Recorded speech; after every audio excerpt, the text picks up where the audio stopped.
Exercises for bone density. This is a big thing.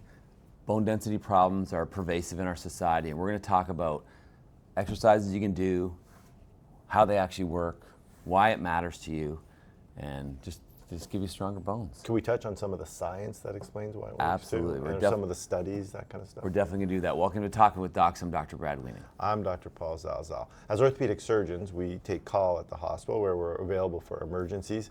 And I don't know about you, but it seems like the last 10 times I've been on call, there's been a hip fracture, at least one. Yes, agreed. It's very common, and it's becoming more and more common. And hip fracture is a fragility fracture, and it is the result, most of the time, of osteoporosis. Okay, so osteopenia and osteoporosis, let's talk about the difference between those two things and why they happen. Is it like tomato and tomato? No, it's actually not. They are actually distinctly different. So Right. osteopenia is kind of that early phase when your bone density is slowly going down. Mm-hmm. Osteoporosis is once you've hit a certain threshold in decreased bone mineral density, that now puts you at significant risk for a fragility fracture. Fragility fractures are things like hip fractures, lumbar spine compression fractures, wrist fractures, shoulder fractures. Yeah, I would say I feel like I've seen a lot more shoulder fractures. Yes, there's been a lot of shoulder fractures in the fracture clinic. Yes, and so this happens sometimes when you're younger due to genetic conditions or specific nutritional deficiencies. More commonly, this is an age-related problem, and now, as Dr. Zalzal and I get older, we're starting to become concerned about our bone density. Yeah, you know what? It's never too early to be concerned about your bone density. I agree. We have some other videos that talk about this, and ideally, when you're young, when your bones are getting strong, you're building up your bone density. You want to do it kind of as early as you can, with good diet, regular exercise, that kind of because stuff. you peak in your 20s or early 30s, and then from then on, you just start losing bone. As we mentioned in our previous I feel like video. That's me too. Yeah, your life Peaked in my 20s and early 30s. You're still waiting for your peak. Okay. You're peaking now. Okay, I like it. I think every year is your new peak. Okay. Just keep getting better and better. But yeah, so then after that though, it slowly goes down, and the reasons that it starts to go down are multifactorial. So we talked a little bit about genetics. The other thing, the biggest thing we would say is probably hormonal changes, and this is both for men and for women. So for women, their estrogen starts to go down, particularly after menopause, and that's a huge factor. And then for men, testosterone slowly goes down. So these things cause a loss of bone density. Right. Other things are medications. There's certain medications that can cause your bone density to go down, and just generally moving less. Right. When you're young and you're busy and you're active and you're working and you're running around, you're moving, and moving is good for bones. As we get older, we get more sedentary. And our society in general, with the advent of like smartphones and unlimited Netflix subscriptions and that kind of stuff, not so smart. And then the other thing is poor diet. Yes. As well as something called sarcopenia. So as we get older, we not only obligatorily lose bone density, we also lose muscle mass for a bunch of different reasons.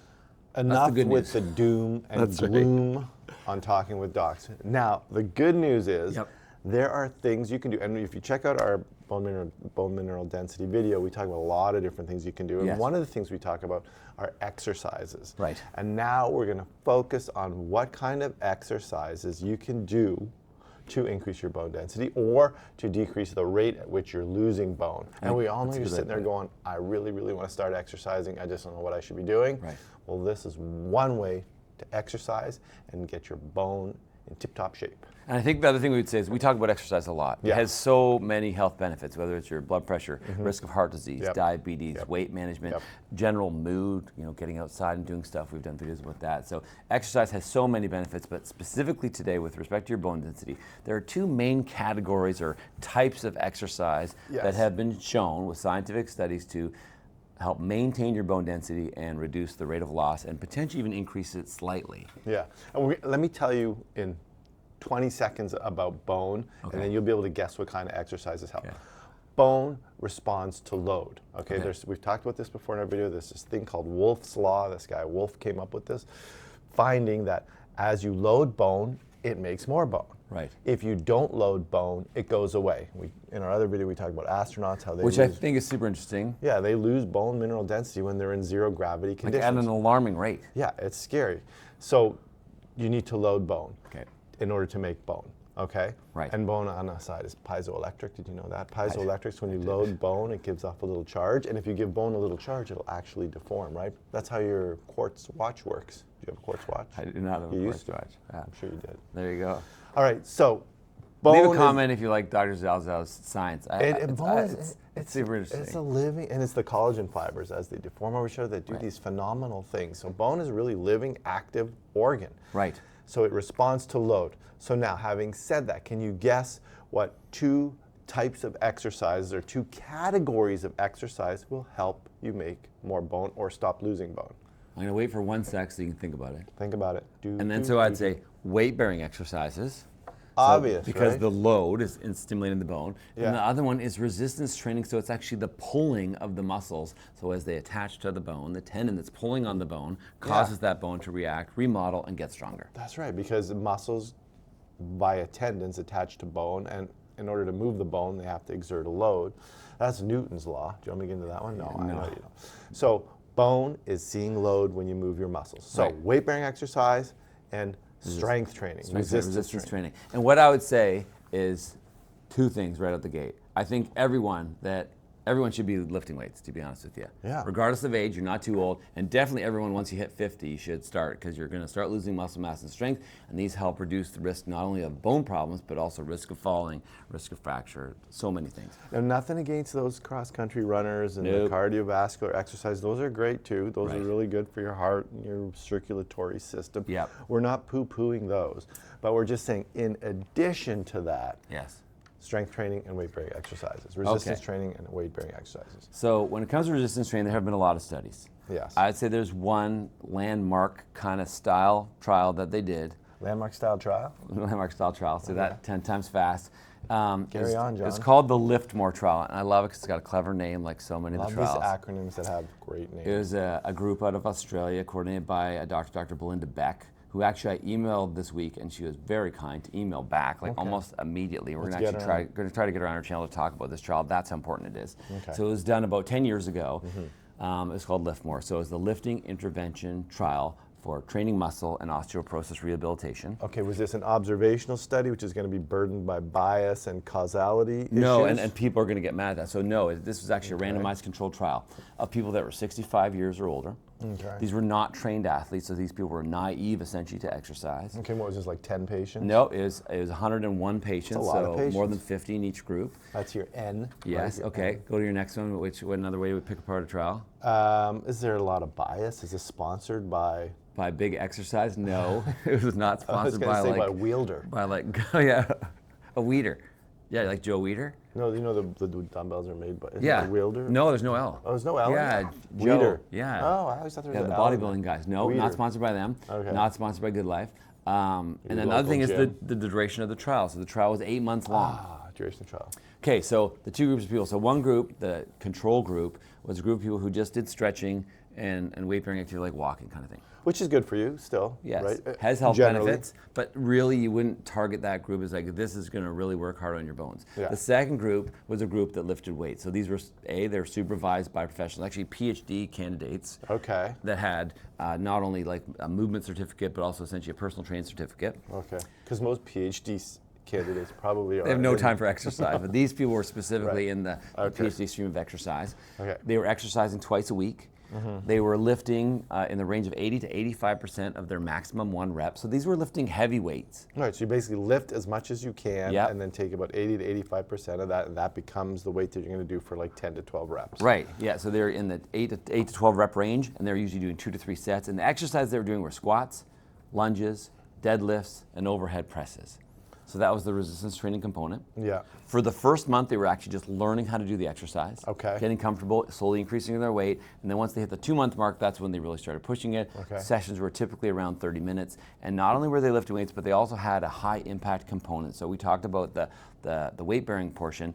It wasn't walking though. It was things like jump squats, or what are called a jump chin up, where you jump up on a chin up bar and then you drop yourself down. So it's only a very short height, but providing that extra impact. Okay, 2 things. Yes. One, you said they started low and went slow. Right. That's key. And the key to doing that, if you're going to start doing exercise, is to go slow, start low, because you don't want to get injured doing this, right? Right, and interestingly, one of the concerns about a trial like this, and why a lot of people have said, no, you can't get that older person to lift weights. They have soft bones, they're going to break their back. So they actually had no fractures, and I think they had maybe 2 sessions where someone had a small low back spasm, so they had to skip a session. But generally, 0 injuries, which is amazing. All right, and that's why doing this in a controlled fashion is safe. Unlike suddenly taking on a sport. If you suddenly take on a sport like pickleball and you go from sedentary to pickleball, you're not going low and slow. You're lunging, you're jumping, and that's how injuries happen. Did I tell you, I had a friend who, like, after our video said, I just ruptured my Achilles.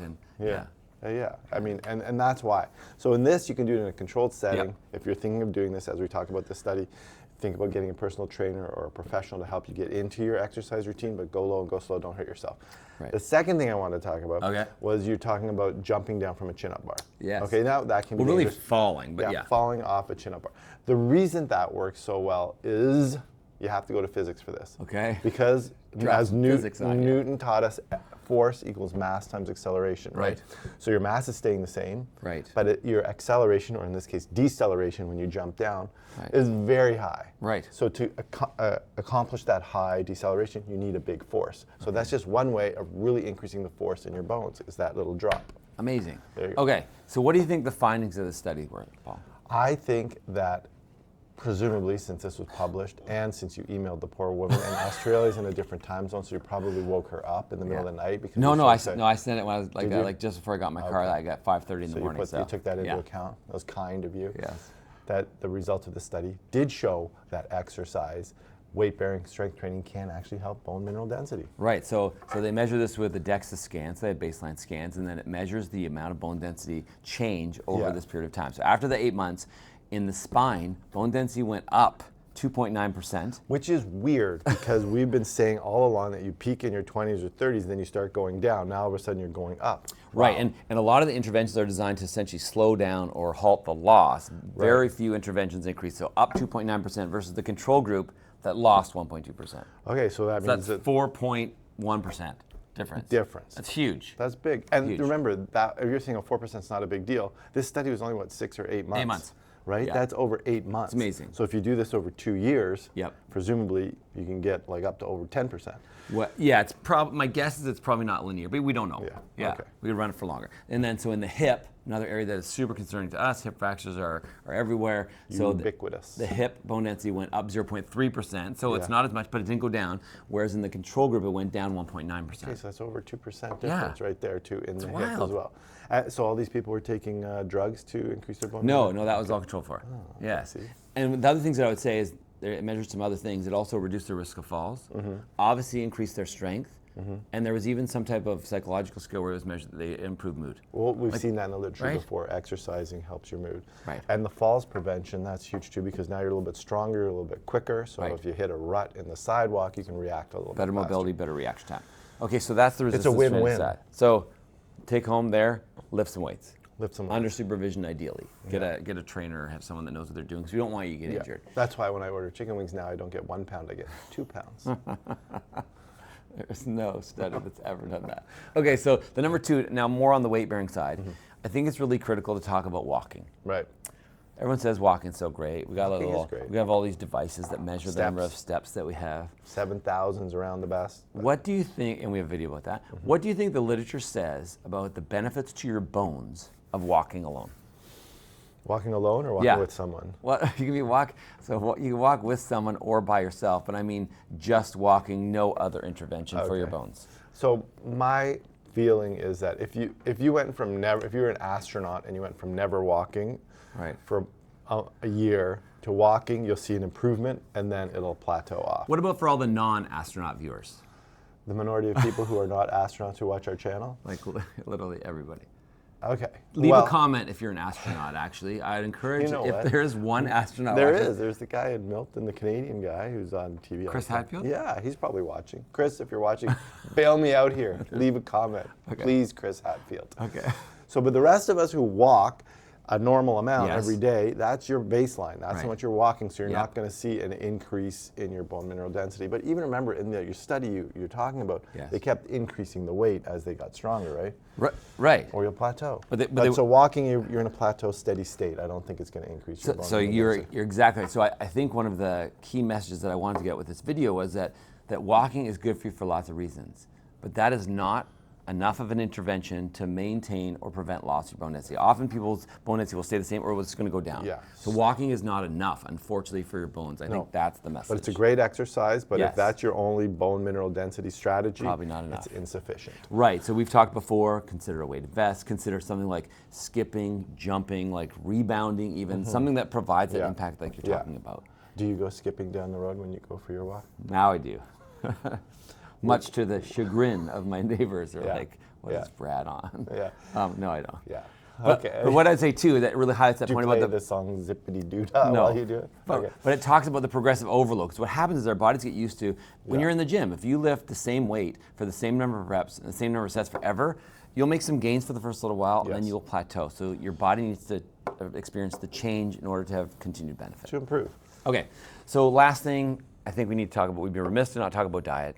So this is an exercise. I know, but I always have to mention it at the end. So critical diet components for bone density are, just quickly, calcium, vitamin D, magnesium, protein. So these need to be adequate in combination with this exercise. Now you know. That's a lot. It is a lot. But it's easy to remember though. So start lifting some weights, do it supervised. Complex movements are the most beneficial. Progressive overload. And when you're walking, you need to mix up your walking a little bit. You just Put a little skip. Put a little skip in your step. And you don't need to bench 350. We're just talking about whatever you can do, taking about 80% of that. Okay? Yeah, and you're not too old to start. No. I think that's the other a thing. good point. I feel like it was almost ageist. But you're like, no, we can't. Yeah. Jim's 71 now.